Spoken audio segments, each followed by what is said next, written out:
అపోస్తుల కార్యం 1వ అధ్యాయం 8వ వచనం. అయినను పరిశుద్ధాత్మ మీ మీదికి వచ్చినప్పుడు మీరు శక్తి నొందెదరు కనుక మీరు యెరూషలేములోను యూదయ సమరయ దేశముల ఎందంతటను భూ దిగంతముల వరకును నాకు సాక్షులై ఉందురని వారితో చెప్పాను. చూడండి, ఇక్కడ ఏమంట, సాక్షులు అనే పదాన్ని మనం చూస్తే సాక్షులు ఏమన్నా వస్తుంది, సాక్షులు. సాక్షులు అనే దాన్ని చూస్తే మార్టూస్ అంటే గ్రీక్ భాషలో దీన్ని ఏమంట, మార్టూస్. ఇప్పుడు ఈ మార్టూస్ అనే దానికి ఇక్కడ ఏమంట మీనింగ్ ఏంటి అంటే those who after his example. దీంతో సరిగ్గా రాయడం రావట్లేదు కాబట్టి కొంచెం అక్షరాలు అటు ఇటు ఉన్నా పట్టించుకోకండి. నేను మంచి రైటర్ ఏం కాదు. ఎగ్జాంపుల్ హ్యావ్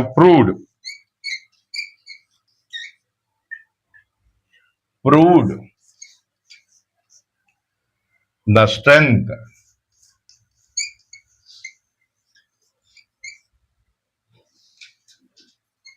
పాపం సైతాన్ ఎంత దురాత్మ శక్తులు ఎంత ఏడుస్తున్నాయో, ఇవన్నీ ఎందుకు చెప్తున్నాను ఆయన అన్నట్టుగా. ఏమో మీ మనసును కూడా పాడు చేయొచ్చు చూసి.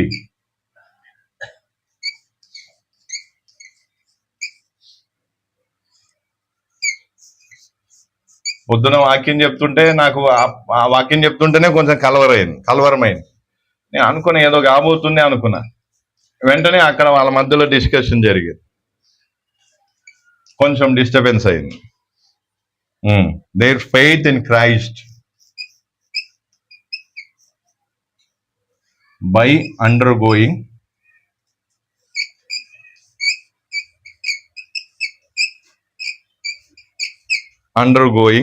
a violent death.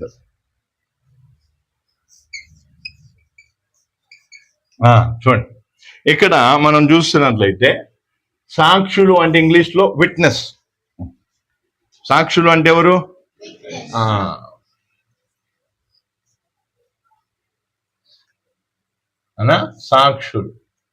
సాక్షులు అంటే ఇంగ్లీష్ లో విట్నెస్.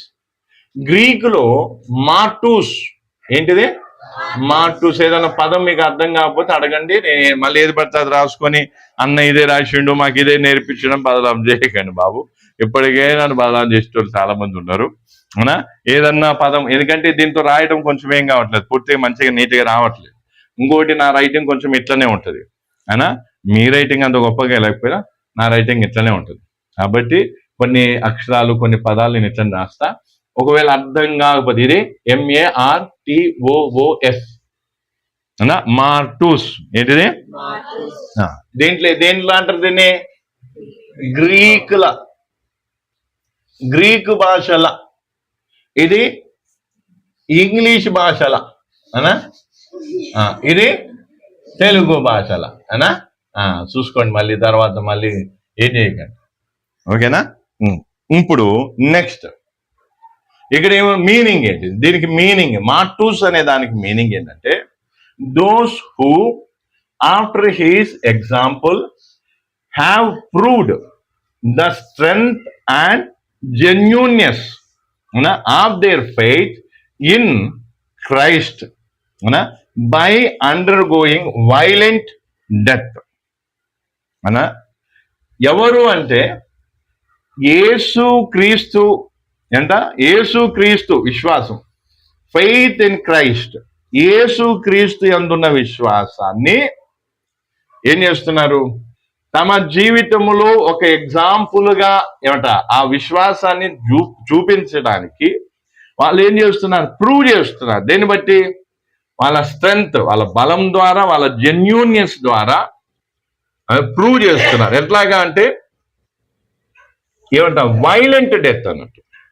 అంటే అతి ఘోరమైన మరణం ద్వారా యేసుక్రీస్తు మీద ఉన్న వారికి ఉన్న ఏదైతే విశ్వాసం ఉందో వాళ్ళు ఏం చేస్తున్నారు? ప్రూవ్ చేస్తున్నారు, నిరూపిస్తున్నారు. అర్థమైందా? మళ్ళీ ఒకసారి చెప్తాను. ఇది అర్థమైందా? కాలేదు, మళ్ళీ ఒకసారి చెప్పాలి మంచిగా. ఇప్పుడు చూడండి, మంచిగా అర్థం చేసుకో. ఇంగ్లీష్లో విట్నెస్, గ్రీకులో మార్టోస్. ఇప్పుడు దీనికి మీనింగ్ ఏంటిదంటే, ఒక అపోస్తులుడు అనే వ్యక్తి, ఇది అందరికీ వర్తించదు, ఇది అందరికీ వర్తించదు. మ్యాక్సిమం మనం ఇక్కడ చూస్తే అపోస్తులత్వం గురించి చూస్తున్నారు, తర్వాత విశ్వాసులకు కూడా వర్తిస్తుంది తర్వాత మాట. కానీ మేజర్గా మన సేవ పరంగా చూస్తే ఇక్కడ ఎవరికి చెప్తున్నాడు? అపోస్తులకు చెప్తున్నాడు యేసుప్రభు మాట. అర్థమవుతుందా? కాబట్టి ఇప్పుడు అపోస్తులు ఏమవుతున్నారు? ఒక చిత్ర విచిత్రమైన మరణం ద్వారా, లేదా అతి ప్రమాదకరమైన మరణం ద్వారా వాళ్ళు ఏం చేస్తారు? యేసు ప్రభు మీద ఉన్న విశ్వాసాన్ని, యేసు ప్రభు మీద ఉన్న విశ్వాసం ఏంటిది? జెన్యూన్. అంటే అదేంటిది? అపోస్తులకు యేసు ప్రభు మీద ఉన్న విశ్వాసం అనేది ఏంటిది? జెన్యూన్. అది ఫేక్ కాదు, అది నిజమైన విశ్వాసము. యేసు ప్రభు మీద ఉన్న వారికి ఉన్న ప్రేమ అది నిజమైనది, ఆ విశ్వాసం అనేది నిజమైనది. ఆ జెన్యూన్నెస్ అనేది ప్రూవ్ చేయడానికి వాళ్ళు ఏమవుతున్నారు? దేని గుండా పోతున్నారు? అతి ప్రమాదకరమైన మరణం గుండా పోతున్నారు. అందుకే ఇక్కడ those who after his example అంటే ఇక్కడ మనం యేసు ప్రభు ఎగ్జాంపుల్ చూపిన మాదిరి చొప్పున హ్యావ్ ప్రూవ్డ్ అంటే ఏం చేస్తున్నారు? నిరూపించారు. ఏం నిరూపిస్తున్నారు? మాకు యేసు ప్రభు మీద ఉన్న విశ్వాసం ఏదైతుందో, ప్రేమ ఏదైతుందో అదేం కాదు, ఫేక్ కాదు. అదేంటిది? జెన్యూనిటీ కలిగింది. కాబట్టి ఆ జెన్యూన్నెస్ ఏం చేయాలి? ఏం చేయాలి? నిరూపించుకోవడానికి యేసు ప్రభు మీద ఉన్న విశ్వాసాన్ని, యేసు ప్రభు మీద ఉన్న ప్రేమను అందులో ఉన్నటువంటి ఒక జెన్యూన్నెస్ ను నిరూపించుకోవడానికి వాళ్ళు అతి ప్రమాదకరమైన మరణం గుండా, అంటే హతసాక్షులు కావడం. వాళ్ళు ఎట్లా చచ్చిపోతారు? వైలెంట్ డెత్ అన్నట్టు. మామూలు సాధారణమైన మరణం కాదు. ఎటువంటి మరణం? అతి ప్రమాదకరమైన మరణాన్ని వారు మరణిస్తారు. అర్థమవుతుందా? అపోస్తులు ఏంటిది? తిని తాగి చేపల కూర తెచ్చుకుని అమ్మకు, బాసమ్మకి ఇచ్చిండు. అమ్మ చేపల పులుసు పెట్టింది. పెట్టిన తర్వాత చేపల పులుసు ఏంట ఆతురుతో రుచి బాగుందని ఆతురుతో ఏం చేసిండు? దాన కలిపిండు. తీగేం ముద్ద తీసి నోట్లో పెట్టేసరికి ముళ్ళుపోయి ఏం చేసింది? గొంతులో గుచ్చుకుని ఊపిరాడక చచ్చింది. అపోస్తులు ఎవరు? అపోస్తులు. చేప ముళ్ళు లోపలికి పోయి ఊపిరాడక చచ్చిన అపోస్తులుడు. News paper. ఓకేనా? ఇదా అపోస్తులత్వం అంటే. అపోస్తులు అంటే చాలా గొప్ప విషయమే.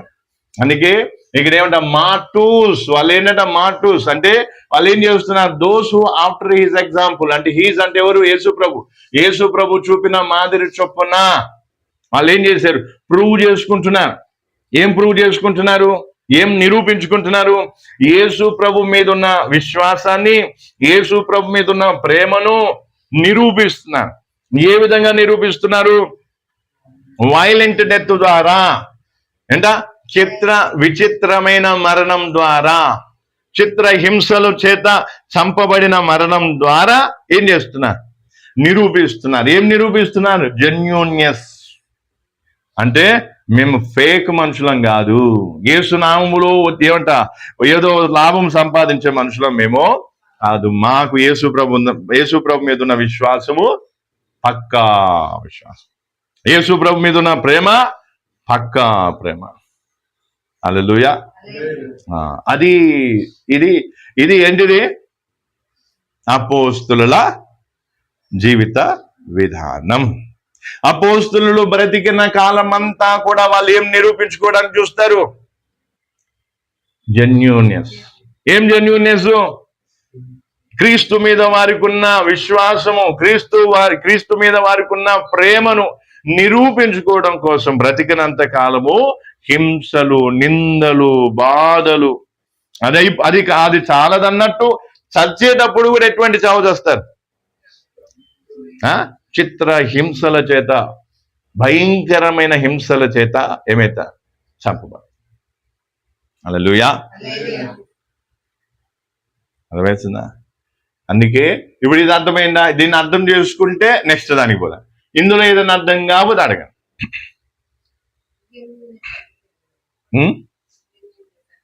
జెన్యూన్నెస్ అంటే అదేనమ్మా. ఇప్పుడు ఫేక్, ఇప్పుడు ఒరిజినల్ ఉంది. జెన్యూన్నెస్ అంటే ఏంటి?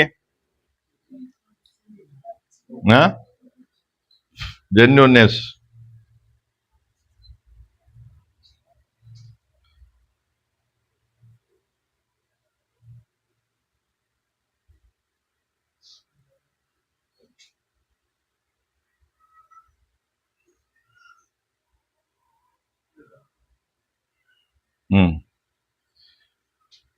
హల్లెలూయా. నిజాయితీ ఏమంట? స్వచ్ఛత, శుద్ధత ఏమంట? అంటే నిజాయితీ. జెన్యూన్నెస్ ఏంటంటే నిజాయితీ. అంటే వారు నిజాయితీగా యేసు ప్రభు యందు విశ్వాసం ఉంచారు.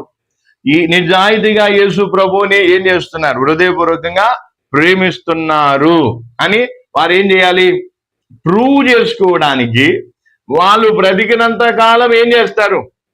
హింసలే ఉంటాయి. వాళ్ళకి ఏముంటాయి? హింసలు. వాళ్ళకు ఉండేవి హింసలు. చచ్చేటప్పుడు కూడా ఏం చేస్తారు?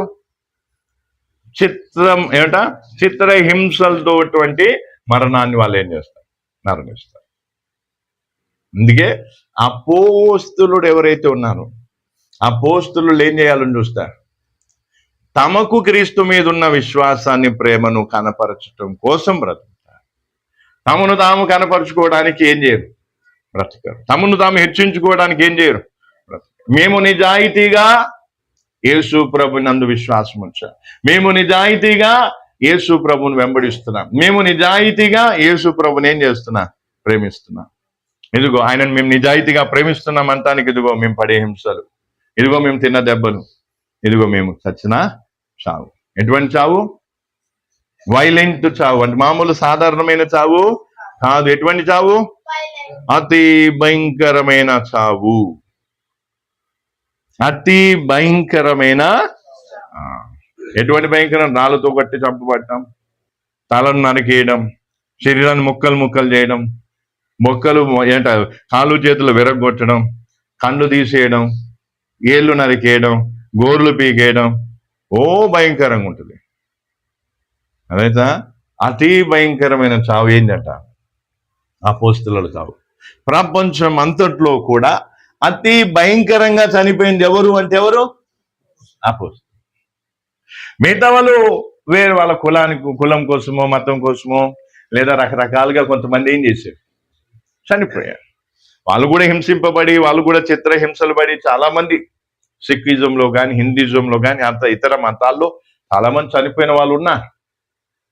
కానీ వారందరికంటే ఎక్కువగా లోకములో ద్వేషింపబడి, తరమబడి, హింసింపబడి, తర్వాత అతి భయంకరంగా, అతి క్రూరంగా చంపబడింది ఎవరు అంటే అపోస్తులు.